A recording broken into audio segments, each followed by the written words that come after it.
I've been doing videos on Permaculture Designer's Manual, and I'm sure I'm not making any friends because we're in the part of the book that talks about why we want to be planning for a different future.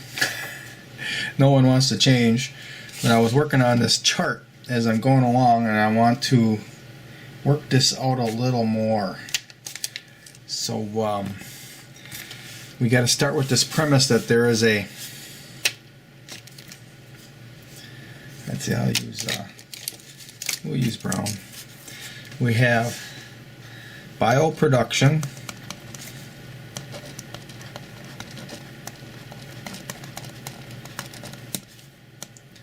which leads to a surplus. Meaning it can be consumed by whoever, whatever type of life form without damaging the bioproduction.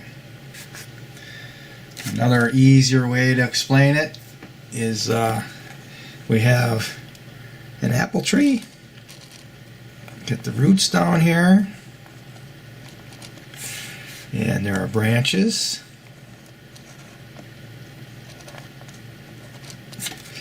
And on these branches, we're going to have apples.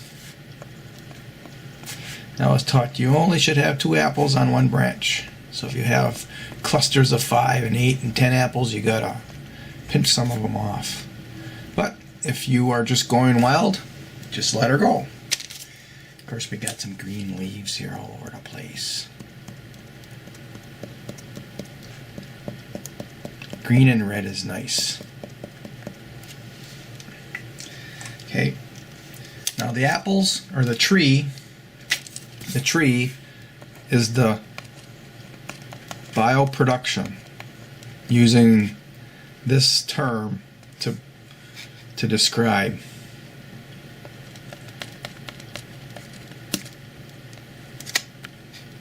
What I'm getting at here. So we got the tree is the bioproduction, the apples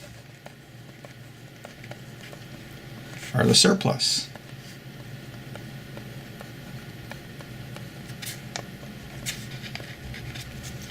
Okay, we can harvest these apples, and we're not going to damage the bioproduction of apples in the future. That is a pretty simple explanation of this chart that I'm going to draw out right now. And I'm going to call it a box chart.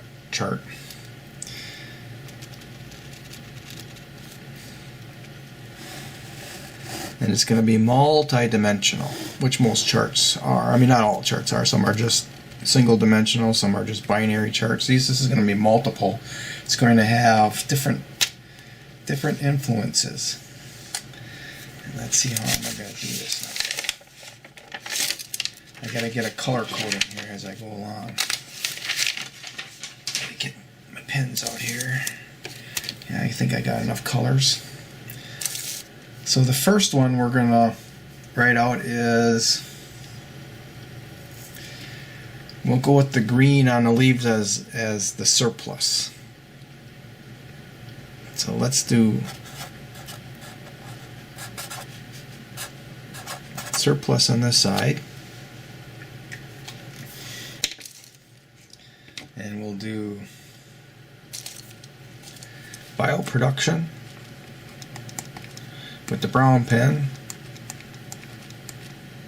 Bioproduce, how about that? Shorten the word. And with the blue plant pen, we're going to label time. We're going to have 3 points of time. We're going to have, well, we'll use yellow for the first one. This is a time. And right here will be a time. And right here will be a time. Yellow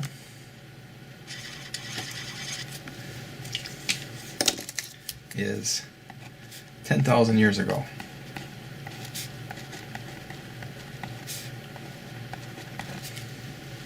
Okay, so we're going to stretch this time frame out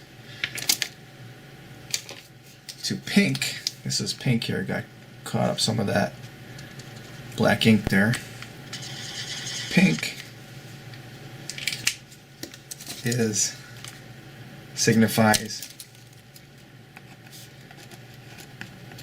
biocollapse. And orange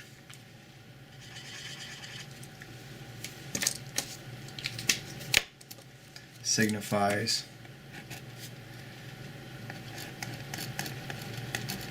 collapse of human civilization. Okay. Now, I should straighten that out, right? And the bottom one is agriculture.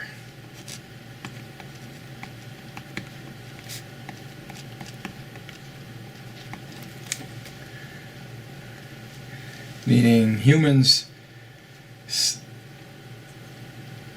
began to rely more on food that they were growing or animals that they were domesticating,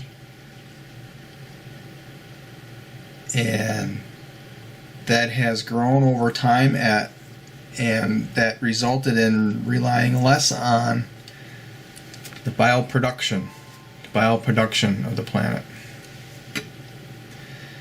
Okay, so everything is going to be based on how agriculture has developed over these 10,000 years. And we're going to start with agriculture right up here. We want to get our point across and just kind of bumped along. Because there's such a long time frame here, I'm not getting the civilization collapse numbers in here. It's all kind of evening out because this is an average over a long time. Okay, we got closer to the last couple of centuries.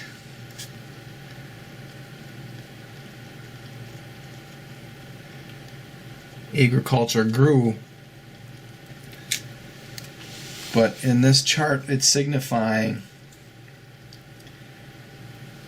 a relationship between these three other dimensions.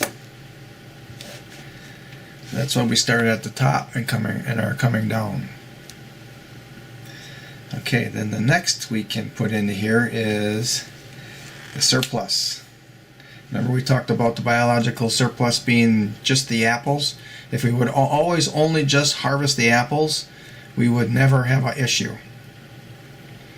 But, seeing as though we need wood the way we do in the past, and even in the future we're cutting down more trees than we ever did, which is kind of strange because we got all these fuels we can burn. But, you have this tree, they used to coppice them, but they needed wood one winter because they didn't have any, so they cut this tree off right here. And then it had to regrow the branches, and that took a couple of years. So we're cutting all these tree limbs off, and we're reducing the bioproduction, which reduces the surplus. So now we don't have apples because we needed the wood to burn it. And now, with our chart, the surplus, agriculture in the beginning, it could just take a little bit of the surplus and it had plenty. But the surplus comes along here, and then finally agriculture overcomes it, and then the surplus all goes to agriculture.